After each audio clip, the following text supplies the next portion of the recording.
Good afternoon, dear student.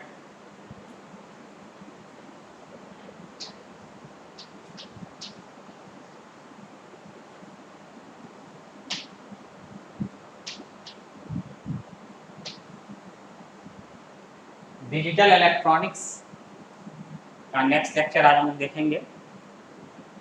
हम लोगों ने इसके पहले वाले प्रीवियस क्लास में लॉजिक गेट्स सीखा था और लॉजिक गेट्स में मैंने आपको दो टाइप बताया। एक को कहा मैंने बेसिक गेट और एक को कहा था यूनिवर्सल। और हमने आपको बेसिक गेट्स में जो बेसिक ऑपरेशंस हैं, बेसिक गेट्स जो आपको बताए गए,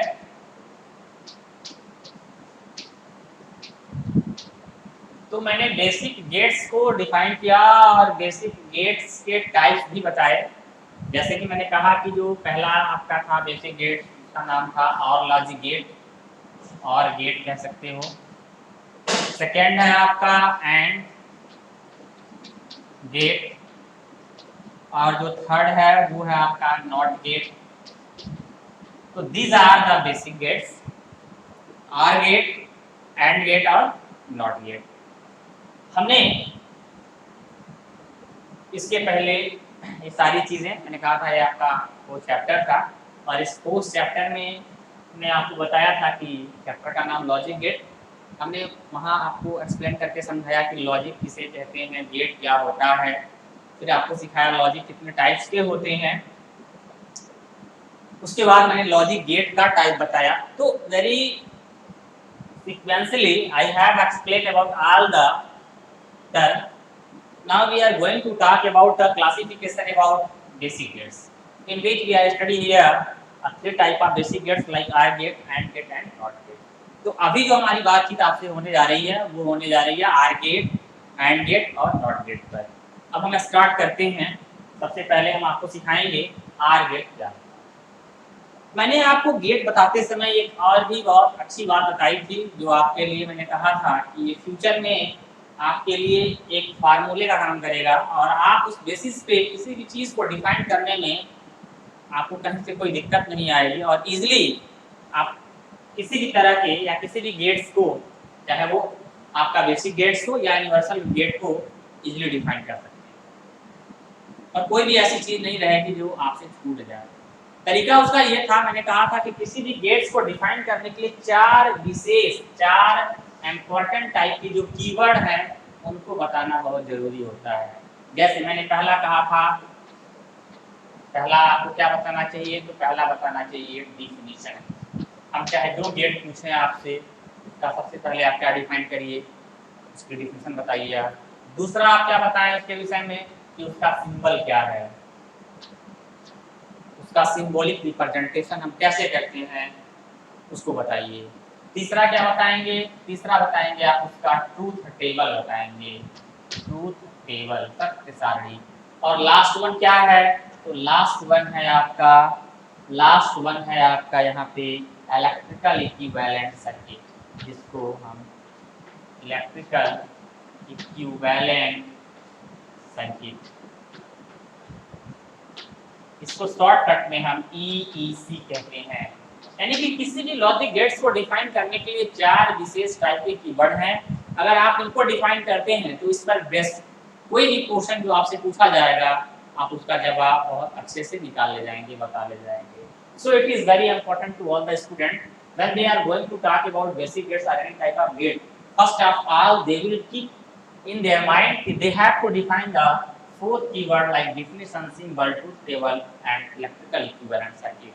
So easily they will ask and they will answer the problem which has asked by the examiner in your paper or in your Bible. तो इस तरह से आप जो है इन प्रश्नों का जवाब आप दे सकते हैं जो भी इनसे रिलेटेड पूछा जाएगा। तो आइए मैं आपको फिर से चीज़ों को मतलब डिफिनीशन, सिंबल, ट्रूथ टेबल और इसी हर एक गेट के लिए एक्सप्लेन करना स्टार्ट करते हैं। तो सबसे पहले हमने बताया आपको, सबसे पहला जो हम गेट पढ़ने जा रहे हैं बेसिक्स में वो है हमारा और लॉजिक गेट्स। और लॉजिक गेट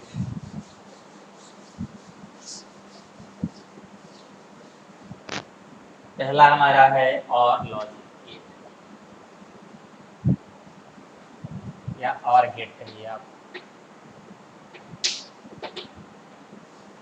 अब इस आर गेट का क्या लिखना है आपको, तो डिफिनीशन लिखना है आपको। क्या लिखना है इसका, डिफिनीशन, परिभाषा बतानी है।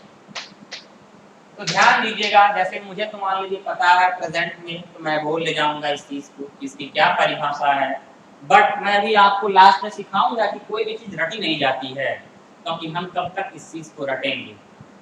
तो एक इसका तरीका है कि जो डिफिनेशन हम लिखने जा रहे हैं, वो डिफिनेशन हम कैसे लिखते हैं, कहाँ से हमको ये आइडिया मिला है इस तरह से लिखने का, ये सारी चीजें बताएंगे। बट अभी फिलहाल में हमारे पास ऐसा कोई दूसरा तरीका नहीं है जिससे हम आपको इसे एक्सप्लेन करा सकें, इसलिए अभी फर्स्ट टाइम हम आपको ऐसे बता देंगे, लेकिन अभी कुछ मोमेंट के बाद हम आपको ये सिखा देंगे कि कैसे ये चीज़ हमने लिखा था।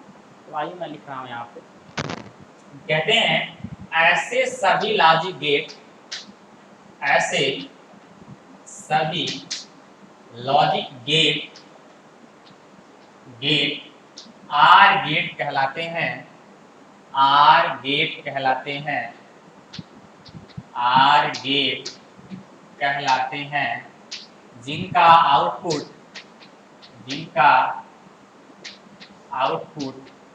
तब हाई होता है, तब हाई होता है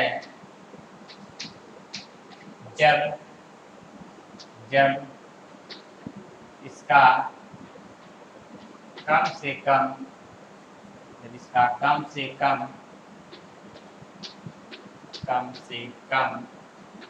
एक इनपुट हाई हो, So this is a very typical type of definition about OR logic gates. OR logic gates को कैसे डिफाइन किया, ध्यान दीजिएगा, मैंने लिखा है यहाँ पे कि ऐसे सभी लॉजिक गेट आर गेट कहलाते हैं जिनका आउटपुट तब हाई होता है जब इसका कम से कम एक इनपुट हाई हो। ये लिख तो दिया मैंने, बट प्रश्न नहीं आ रहा होगा दिमाग में कि ये मैंने कहाँ से सुना, कहाँ से जाना, और मुझे ये चीज कैसे पता चल गई है कि इसका जो डिफिनेशन है वो ऐसे लिखना होता है। तो ये चीज़ अभी आपको सिखाई जाएगी, बट अभी इसके लिए थोड़ा सा आपको गेट करना है। आइए मैं इसके नेक्स्ट वाले कीवर्ड के पास पहुंचता हूँ, उसका नाम है सिंबल।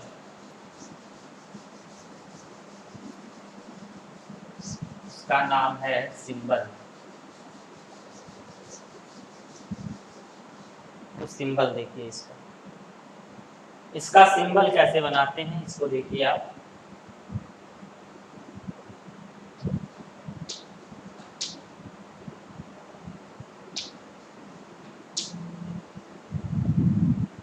ये इसका सिंबल है, सिंबॉलिक रिप्रेजेंटेशन जिसको आप कहते हैं।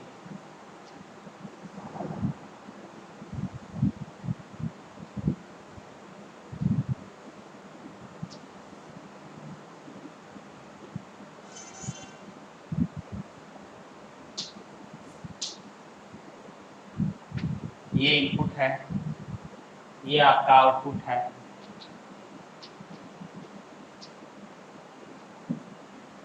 ये और लॉजिक गेट है आपका। तो ये आपका हो गया सिंबल, ये और गेट का सिंबल है। और अक्सर इससे प्रश्न आता रहता है, सिंबल बेस्ड होता है जो कि choose which option will be a symbol of or logic gate, and logic gate, not logic gate। किसी भी लॉजिक गेट के सिंबल का क्वेश्चन आपसे पूछा जाता है, तो याद रखें, इसको आप थोड़ा सा प्रैक्टिस करिएगा। अभी तो ये एक एक करके सिखाएंगे तो आपके पास हो जाएगा, सिंबल का एक ग्रुप हो जाएगा, और आप उसमें से जो है सबकी प्रैक्टिस अच्छे से करिए ताकि भूले ना। आर की जगह पे आर वाला ही बना के समझाइए, किसी को एंड का पूछा जाए तो एंड का ही बनाइए। ऐसा ना हो कि आप भूल जाएं और आर पूछें तो एंड का बना दें, एंड पूछें तो नॉट का बना दें, ऐसा नहीं होना चाहिए। आपको प्रैक्टिस करनी है इस पर। तो ये आपका आर गेट का सिंबल हो गया। इसको हम इनपुट पार्ट कहते हैं, ये इनपुट है, ये इनपुट है। इसको हम आउटपुट पार्ट कहते हैं, ये आपका, ठीक है, ये हो गया। अच्छा, नंबर ऑफ कॉम्बिनेशन की बात करें हम, मैंने बता दिया था आपको पहले कि नंबर ऑफ कॉम्बिनेशन जो होता है, यहाँ लिख देते हैं number of combination, number of combination, number of combination ये जो होता है ये होता है 2 to the power n. What is n? n is the number of input. What is n? यहाँ पे लिखते हैं output. What is n? n is where n क्या है? Number of input. Number of input. This is a number of input. So 2 to the power n decides how many number of combination will possible for this question. मतलब इसका ये है कि इस logic gate में अगर दो इनपुट हम दिए हैं तो इसके लिए नंबर ऑफ कॉम्बिनेशन कितने बनेंगे. तो अगर आप देखें ध्यान से तो यहाँ इनपुट की संख्या कितनी है? 2 है. तो नंबर ऑफ कॉम्बिनेशन कितना हो जाएगा? ये हो जाएगा 2 के पावर 2. दैट मींस अब नंबर ऑफ कॉम्बिनेशन लिखने का तरीका क्या है? तो आइए तीसरे कीवर्ड के पास पहुंचते हैं.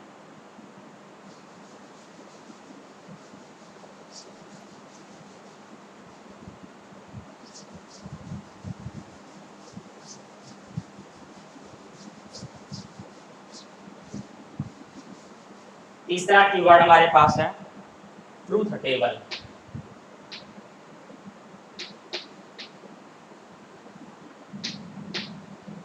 एक ट्रूथ टेबल कैसे फॉर्मेशन करते हैं?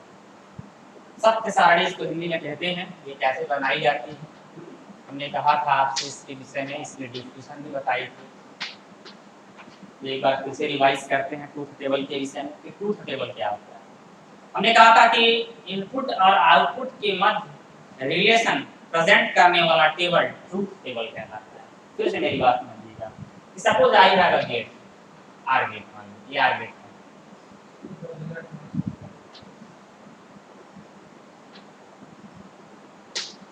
ये आपका आर गेट है, मान लीजिए इसके इनपुट को है और ये आपका आउटपुट है. ये आपका आउटपुट है.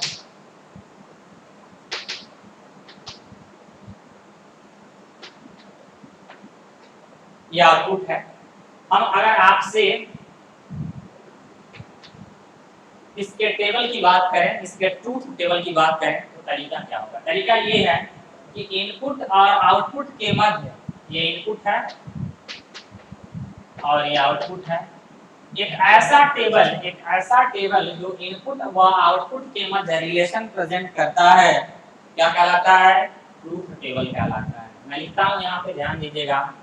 एक ऐसा टेबल जो इनपुट व आउटपुट के मध्य एक रिलेशन रिप्रेजेंट करता है ट्रूथ टेबल कहलाता है. ट्रूथ टेबल कहलाता है. क्या लिखा मैंने? कि एक ऐसा टेबल जो इनपुट व आउटपुट के मध्य एक रिलेशन रिप्रेजेंट करता है ट्रूथ टेबल कहलाता है. यानी कि एक टेबल बनाएंगे और उस टेबल में क्या होगा? इनपुट होगा और उसका करस्पॉन्डिंग उसका जो रिस्पांस होना चाहिए, जो आउटपुट होना चाहिए वो आउटपुट होगा. ऐसे में जो टेबल बन के आएगी वह टेबल ही क्या है? उस लॉजिक गेट की ट्रूथ टेबल है. अब आइए आगे बढ़ते हैं.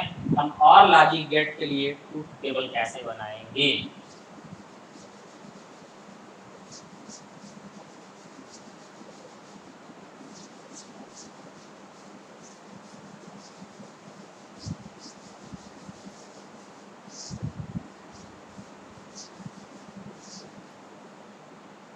आर लॉजिक गेट के लिए हम ट्रूथ टेबल कैसे बनाएंगे इसको देखते हैं.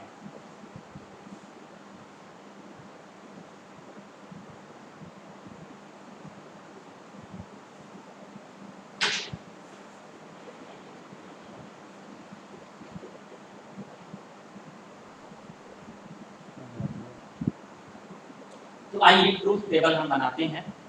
ट्रूथ टेबल कैसे फॉर्म होता है जरा उसको देखिए. आर लॉजिक गेट का तो ये है ट्रूथ टेबल.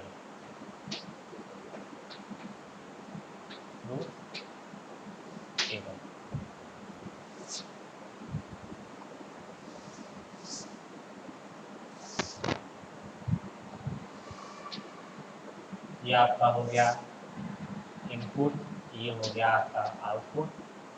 इस इनपुट में हमारे पास दो इनपुट हैं ए और बी, ये आपका आउटपुट है y equal to A plus B. Input में क्या क्या हमारे पास है, तो हमारे पास होगा 0 0 0 1 1 0 1 1। या तो हम दोनों को 0 0 लें, एक को 0 लें तो दूसरे को 1 करें, अब इसको 1 करें उसको 0 करें, या दोनों को 1 करें, ये हमारे पास ऑप्शन हो सकते हैं।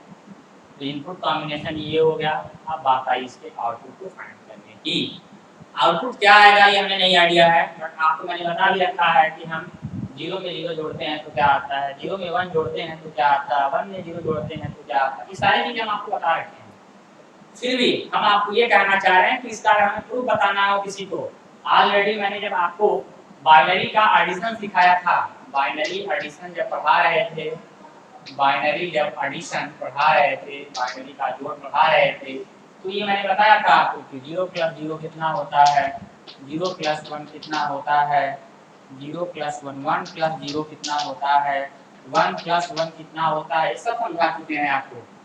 फिर भी मैं कह रहा हूँ कि अगर आपको प्रूफ करना हो कि चीजें कहाँ से आती हैं, 0 में 0 जोड़ने पर 0 आता है, इसका मतलब इसका हमारे पास सर्किटरी प्रूफ क्या है, तो हम कैसे इसको डिफाइन करेंगे।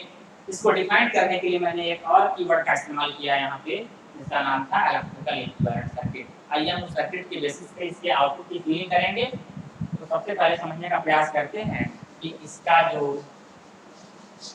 इलेक्ट्रिकल इक्विवेलेंट सर्किट है वो क्या है। मैं अपना टेबल को रेज करूंगा और इसे बना लूंगा किनारे साइड में, क्योंकि मुझे दोनों चीज़ों को बारी बारी से समझाना होगा, तो ध्यान दीजिएगा। मैं इधर बनाता हूँ टेबल, ये टेबल का मैंने यहाँ बना लिया।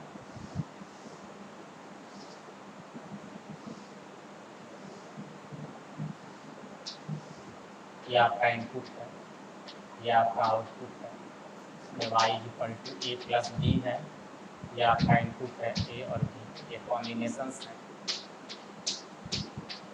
ये आउटपुट क्या आएगा, इसको कैसे फिल करते हैं, मैंने कहा इसके लिए आप क्या करेंगे, EEC बनाते हैं। क्या बनाते हैं, EEC। EEC का मतलब electrical equivalent circuit. Electrical equivalent circuit कैसे बनाते हैं इसको ध्यान दें आप। मैं बना रहा हूँ, जैसे मान लीजिए मेरे पास R ग्रेड का है, बनाना है, कैसे बनाएंगे।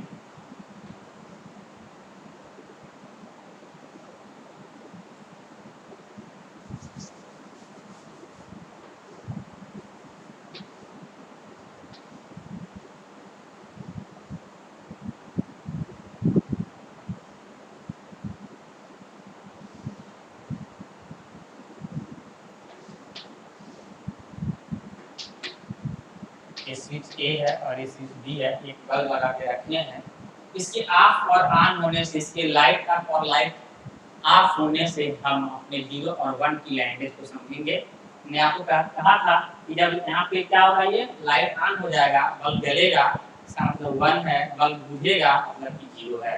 ये मैंने आपको समझाया था 0 और 1 की मीनिंग में। तो आइए स्टार्ट करते हैं। हम इसके पहले कॉम्बिनेशन को यहाँ लेते हैं। जब 0 और 0, 0 का मतलब क्या था, स्विच ओपन, बता रखे हैं आपको। 0 का मतलब क्या होता है, स्विच का ओपन होना। 1 का मतलब क्या है, स्विच का क्लोज होना। ध्यान दीजिएगा, यहाँ पे 0 है, यहाँ भी 0 है, यहाँ तक करंट आएगी, यहाँ भी आएगी, यहाँ भी आएगी। क्या इसके आगे करंट जाएगी, क्या नहीं जाएगी। क्या इसके आगे करंट जाएगी, क्या नहीं जाएगी। जब करंट जाएगी नहीं तो क्या बल्ब जलेगा, नहीं जलेगा, नहीं जलेगा मतलब नहीं होगा। समझ में आया। आइए इसका सेकंड वाला बना के देखते हैं। इसी का सेकंड वाला बना देते हैं।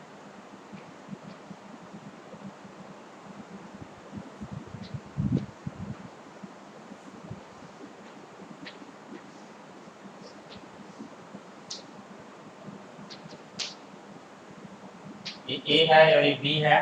A को 0 लेना है तो B को 1 लेना है।